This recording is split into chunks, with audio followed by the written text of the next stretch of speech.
Blossom Petals channel. Hi viewers, welcome to my channel.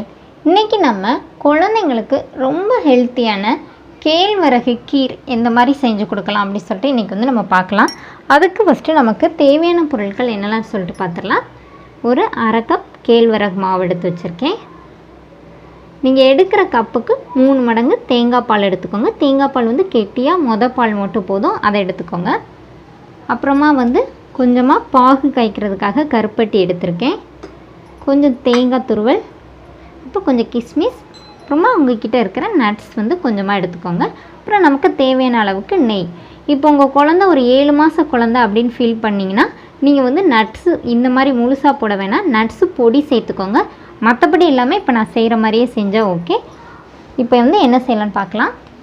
இப்போ நம்ம கேழ்வரகு வந்து கெட்டி இல்லாமல் தேங்காய் பால் ஊற்றி கரைச்சி வச்சுக்கலாம்.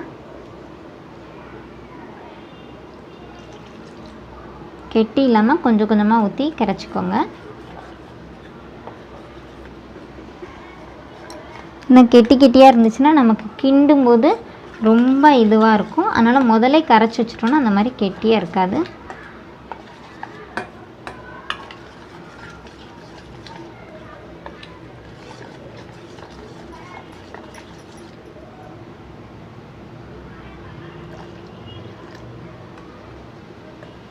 இந்த மாதிரி கெட்டி இல்லாமல் நல்லா கரைச்சி வச்சுக்கோங்க. இப்போ பார்த்திங்கன்னா நமக்கு எந்த கெட்டி எதுவுமே இல்லை. அந்த மாதிரி நல்லா கரைச்சி வச்சுக்கோங்க. பார்த்திங்கனாலே தெரியும், இந்த மாதிரி நல்லா கெட்டி இல்லாமல் கரைச்சிக்கோங்க. இப்போ ஒரு 2 ஸ்பூன் நெய் ஊற்றிக்கோங்க. நட்ஸ் எல்லாம் நம்ம இது பண்ணி எடுத்துக்கலாம். ஃபஸ்ட்டு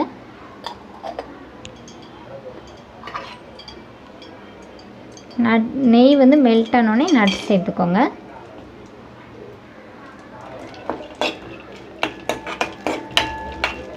சேர்த்து கொஞ்சம் நல்லா ப்ரௌன் கலராக வர வரைக்கும் இது பண்ணி எடுத்துக்கோங்க.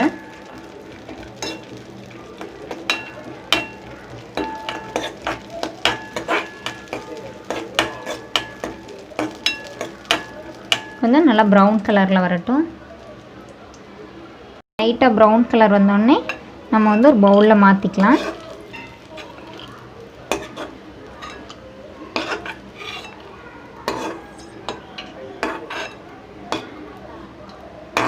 இப்போ இதுலேயே வந்து கிஸ்மிஸ் போட்டுக்கலாம்.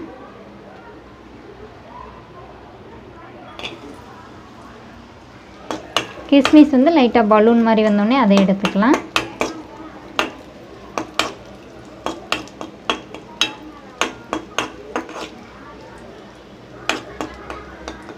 இதை எடுத்துக்கலாம். இப்போ இதில் தேங்காயும் சேர்த்து இந்த நெய்யிலே வறுத்து எடுத்துக்கோங்க.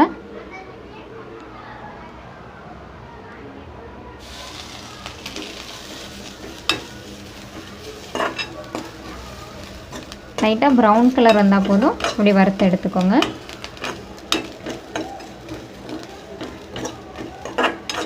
இதை எடுத்துக்கலாம்.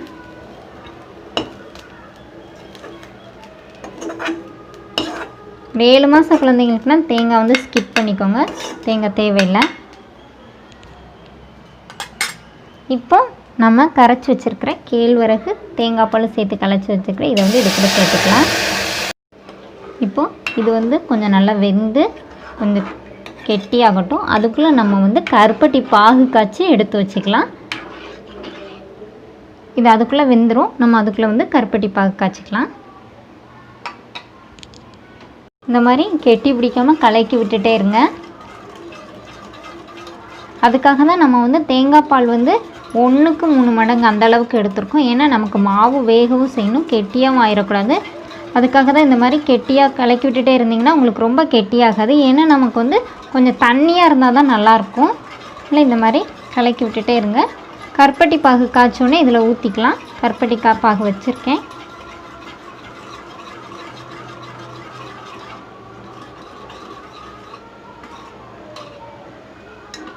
இப்போ நம்ம காய்ச்சி வச்சுருக்கிற பாகு வந்து வடிகட்டி இதில் சேர்த்துக்கலாம். வடிகட்டிக்கோங்க.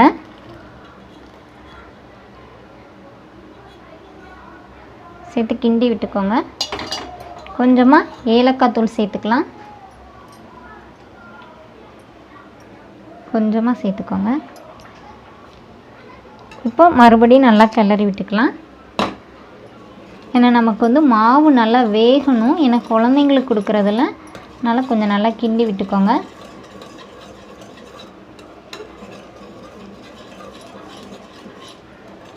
அப்போ தான் சின்ன குழந்தைங்களுக்கு சாப்பிடும்போது நல்லா செமிக்கும். கேழ்வரகு வந்து உங்களுக்கே நல்லா தெரியும், குழந்தைங்களுக்கு ரொம்ப ஹெல்த்தியான ஃபுட்டு. அதுவும் பார்த்திங்கன்னா நம்ம எப்பவுமே கேழ்வரகு கூழ், அதேமாதிரி கேழ்வரகு பால் எடுத்துக்கூழ் இந்த மாதிரி தான் செஞ்சு கொடுப்போம். இந்த மாதிரி நட்ஸு இதெல்லாம் ஊற்றி கொடுக்கும்போது குழந்தைங்களுக்கு வந்து கொஞ்சம் டிஃப்ரெண்ட்டாக இருக்கும், இது வித்தியாசமாக செஞ்சு தராங்க அப்படின்னு. அதுவும் பெரிய குழந்தைங்களுக்கு இந்த மாதிரி கொடுத்திங்கன்னா தேங்காய்லாம் போட்டு அவங்களுக்கு வந்து சாப்பிடவே ரொம்ப பிடிக்கும். ஏன்னா சின்ன குழந்தைங்களே களியாக சாப்பிட்டு சாப்பிட்டு போர் அடித்து போயிருக்கும், கேழ்வரகு பார்த்தாலே சாப்பிட மாட்டாங்க. இந்த மாதிரி டிஃப்ரெண்ட்டாக நம்ம செஞ்சு கொடுக்கும்போது குழந்தைங்க வந்து விரும்பி சாப்பிடுவாங்க. இப்போ இது வந்து கொஞ்சம் நல்லா வேகட்டும், வெந்து கொஞ்சம் வத்தட்டும்.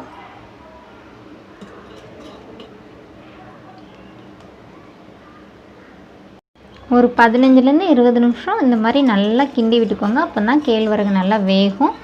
வெந்த பிறகு நம்ம வறுத்து வச்சுருக்கிற நட்ஸை வந்து மேலே போட்டுக்கலாம். நட்ஸ் போட்டுக்கோங்க.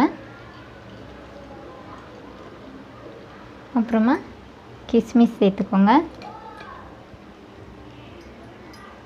தேங்காய்,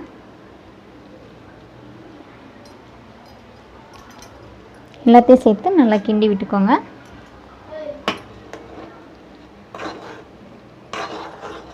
குழந்தைங்களுக்கு ரொம்ப ஹெல்த்தியான கேழ்வரகு கீர் வந்து ரொம்ப சூப்பராக ரெடி ஆயிடுச்சு பாருங்கள். இப்போ இதை வந்து ஒரு பவுலுக்கு மாற்றிக்கலாம். பாருங்கள், நம்ம செஞ்ச கேழ்வரகு கீர் சூப்பராக ரெடி ஆயிடுச்சு. இதுக்கு மேலே ஒரு சொட்டு நெய் ஊற்றி விட்டுக்கோங்க. நெய் மெல்ட் ஆகி இதாகும்போது குழந்தைங்களுக்கு சாப்பிட ரொம்ப நல்லாயிருக்கும். ஓகே விவாஸ், நீங்களும் உங்கள் குழந்தைங்களுக்கு இதை கொடுங்க. கொடுத்துட்டு குழந்தைங்க வந்து குடித்தாங்களா இல்லையா அப்படி சொல்லிட்டு மறக்காமல் கமெண்ட் பண்ணுங்கள். இன்னொரு அழகான டிஷ்ஷோட இன்னொரு வீடியோவில் உங்களை மீட் பண்ணுறேன். எங்கள் சேனலை இன்னும் சப்ஸ்கிரைப் பண்ணாதவங்க மறக்காமல் சப்ஸ்கிரைப் பண்ணுங்கள். குட்டி டீச்சா அப்படின்னு சொல்லிட்டு குழந்தைங்களுக்கான ஒரு சேனல் இருக்குது, அதையும் மறக்காமல் பாருங்கள். தேங்க்யூ.